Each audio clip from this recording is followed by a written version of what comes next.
चालाक लूमड़ी और मगरूर शेर। एक घना और सरसब्ज जंगल था जहां कई तरह के जानवर बसते थे। इस जंगल पर एक ताकतवर और मगरूर शेर राज करता था।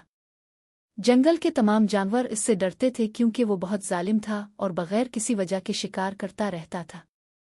अगर कोई जानवर उसकी हुक्म उदूली करता तो शेर इसे सख्त सजा देता। शेर की बीमारी और चालाक मंसूबा। वक्त गुजरता गया और एक दिन ऐसा आया जब शेर बूढ़ा और कमजोर हो गया। अब इसमें शिकार पर जाने की ताकत न रही और वो भूखा रहने लगा। मगर चूंकि वो बहुत चालाक था, इसने एक मंसूबा बनाया। इसने ऐलान करवाया कि वो सख्त बीमार है और मरने के करीब है। इसने तमाम जानवरों को अपने गार में बुलाया ताकि वो उनसे अपना आखिरी सलाम ले सके। शेर का ऐलान सुनते ही जंगल के जानवर अफसोस करने लगे। वो इसकी ताकत और राज के आदी हो चुके थे और वो ये सोचकर गमज़दा थे कि अगर शेर न रहा तो जंगल में क्या होगा। मगर कुछ जानवर इस बात से बेखबर थे कि शेर दरअसल भूख से निढाल था और उन्हें चालाकी से अपने गार में बिलाकर शिकार करना चाहता था। जानवरों की नादानी।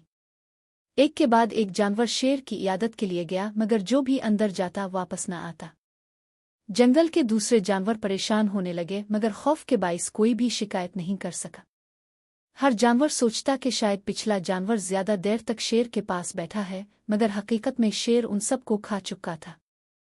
हिरन, बंदर, गीदड़, खरगोश और कई दूसरे जानवर भी इसी तरह शेर के जाल में फंस गए। लूमड़ी की दानिशमंदी। कुछ दिनों बाद एक चालाक लूमड़ी को भी शेर की बीमारी की खबर मिली। चूंकि वो बहुत होशियार थी, इसने सीधा शेर के गार जाने के बजाय पहले वहां की जमीन का जायजा लेना शुरू किया।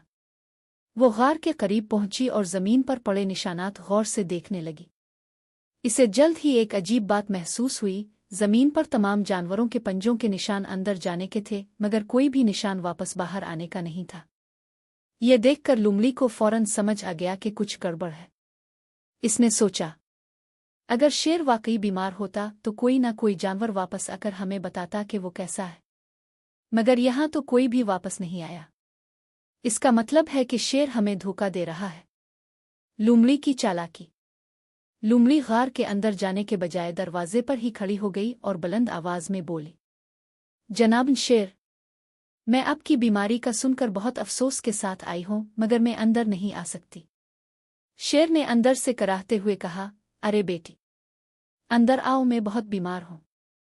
शायद तुम्हारी बातों से मेरा दिल बहल जाए और मैं जल्दी सेहतमंद हो जाऊं। लूमड़ी हंसते हुए बोली, जनाब, मैं आपके साथ हमदर्दी रखती हूं, मगर मुझे एक अजीब बात नजर आ रही है। मैं देख रही हूं कि यहाँ जितने भी जानवर आपसे मुलाकात के लिए आए, उनके निशान तो अंदर जा रहे हैं, मगर किसी के निशान बाहर नहीं निकल रहे। ये कैसे मुमकिन है? शेर ये सुनकर हैरान रह गया। इसने लूमड़ी को यकीन दिलाने की कोशिश की।